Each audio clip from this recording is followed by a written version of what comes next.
ഇന്ത്യയിലെ ഭരണകൂടത്തിനും ജനങ്ങൾക്കും ഏറ്റവും വലിയ പ്രശ്നമായിരുന്നൊരു പ്രതിഭാസമാണ് നക്സലേറ്റുകളുടെ ആക്രമണങ്ങൾ, മാവോയിസ്റ്റ് ആക്രമണങ്ങൾ.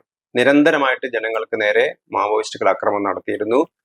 പല സ്ഥലങ്ങളിലും സർക്കാർ മെഷീനറിക്ക് കടന്നു ചെല്ലാൻ പറ്റാത്ത വിധത്തിൽ മാവോയിസ്റ്റുകളുടെ നിയന്ത്രണത്തിലായിരുന്നു. അവർക്ക് പുറത്തുനിന്നൊക്കെ ആയുധങ്ങളൊക്കെ കിട്ടിയിരുന്നു.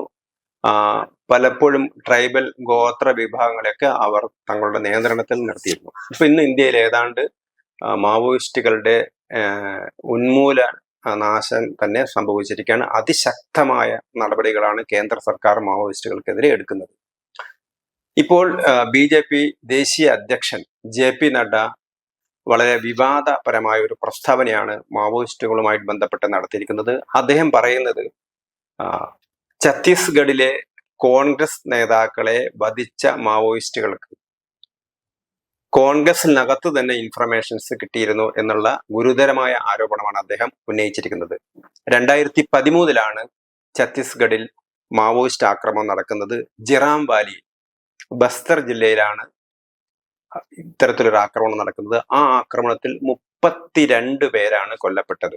ആ 32 പേരിൽ ഛത്തീസ്ഗഡിലെ PCC president, Pradesh Congress committee president Nandakumar പട്ടേലും അതുപോലെ തന്നെ മുൻ പ്രതിപക്ഷ നേതാവ്, ഛത്തീസ്ഗഡ് നിയമസഭയിലെ മുൻ പ്രതിപക്ഷ നേതാവ് മഹേന്ദ്ര കർമ്മയും, അങ്ങനെ 2 പ്രമുഖ നേതാക്കളാണ് കൊല്ലപ്പെട്ടത്. പക്ഷെ ഈ നേതാക്കൾ ഉൾപ്പെടെ 32 പേർ കൊല്ലപ്പെടുന്നത് കോൺഗ്രസിലെ ആളുകളുടെ അറിവോട് കൂടിയായിരുന്നു, അല്ലെങ്കിൽ അതിനുള്ള ഒരു ഗൂഢാലോചന അവിടെ നടന്നിരുന്നു എന്നുള്ളതാണ് ഇപ്പോൾ അദ്ദേഹം ആരോപിക്കുന്നത്. അന്ന് അദ്ദേഹം പറയുന്നു, JP നഡ്ഡ അന്ന് അദ്ദേഹം പാർട്ടി ഭാരവാഹിയായിരുന്നു.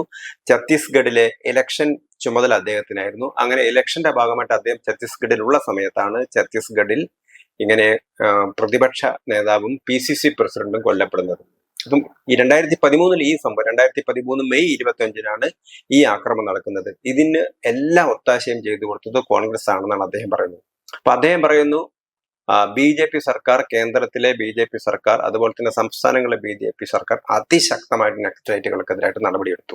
ഇപ്പോൾ 2500-ലധികം മാവോയിസ്റ്റുകൾ സർക്കാരിന് മുമ്പിൽ, പോലീസിന് മുമ്പിൽ അവർ കീഴടങ്ങി കഴിഞ്ഞു, അവർ സറണ്ടർ ചെയ്ത് കഴിഞ്ഞു. അതോടൊപ്പം തന്നെ 1851 മാവോയിസ്റ്റുകളെ ഉന്മൂലനം ചെയ്തു സർക്കാർ. അതോടൊപ്പം തന്നെ ഹിദ്മ എന്ന് പറയുന്ന ഏറ്റവും ഭീകരനായിട്ടുള്ള മാവോയിസ്റ്റ് നേതാവ്, അതുപോലെ തന്നെ ബസവരാജു, അങ്ങനെയുള്ള പ്രമുഖ നേതാക്കളെയൊക്കെ തന്നെ സുരക്ഷാ സൈന്യം വകവരുത്തിയിരിക്കുന്നു. സാധാരണഗതിയിൽ മാവോയിസ്റ്റുകൾ നിരന്തരമായിട്ട് പട്ടാളക്കാർക്ക് നേരെ, സൈന്യത്തിന് നേരെ, സാധാരണക്കാർക്ക് നേരെ നിരവധി ആക്രമണങ്ങളാണ്. ബോംബ് ആക്രമണങ്ങളും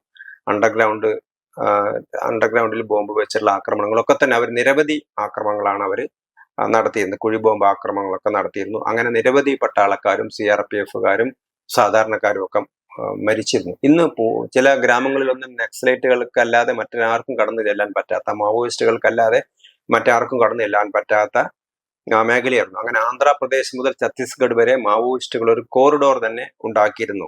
അങ്ങനെ ആ മാവോയിസ്റ്റുകളെ പൂർണ്ണമായിട്ടും ഉന്മൂല നാശനം ചെയ്യുന്ന പ്രക്രിയയാണ്. ഇന്ന് മാവോയിസ്റ്റുകൾ വികസന പ്രക്രിയയിലേക്ക് തിരിച്ചു വരികയാണ്. കീഴടങ്ങിയ മാവോയിസ്റ്റുകളൊക്കെ തന്നെ സാധാരണ രീതിയിലേക്ക് അവർ തിരിച്ചു വരുന്നൊരു പ്രക്രിയയാണ് കാണുന്നത്. ഇത് BJP സർക്കാരിന്റെ ഇച്ഛാശക്തിയോടുകൂടിയുള്ള നിലപാട് വഴിയാണ് ഉണ്ടായത്. പക്ഷേ മുമ്പുണ്ടായിരുന്ന കോൺഗ്രസ് സർക്കാരുകൾ, ഛത്തീസ്ഗഡ് ഭരിച്ചിരുന്ന കോൺഗ്രസ് സർക്കാരുകൾ മാവോയിസ്റ്റുകളായിട്ട് അവർക്ക് രഹസ്യമായ ബന്ധമുണ്ടായിരുന്നു. അവർ മാവോയിസ്റ്റുകളെ അടിച്ചമർത്താൻ തയ്യാറായില്ല, മാവോയിസ്റ്റുകൾ അവർ സഹായിക്കുകയായിരുന്നു ചെയ്തിരുന്നത് എന്നാണ് BJP ആരോപിക്കുന്നത്. അതിന്റെ ഭാഗമായിട്ടാണ്, കോൺഗ്രസിനകത്ത് തന്നെയുള്ള ഗ്രൂപ്പ് വൈര്യത്തിന്റെ ഭാഗമായിട്ടാണ് കോൺഗ്രസിലെ 2 പ്രമുഖ നേതാക്കളെ, 32 പേർ മൊത്തം കൊല്ലപ്പെട്ട, അതിൽ 2 പ്രമുഖ നേതാക്കളെ, PCC പ്രസിഡന്റും മുൻ പ്രതിപക്ഷ നേതാവിനെ കൊലപ്പെടുത്താൻ വരെ കോൺഗ്രസുകാർ കൂട്ടുനിന്നു എന്നാണ് BJP ദേശീയ അധ്യക്ഷൻ JP നഡ്ഡ ആരോപിക്കുന്നത്.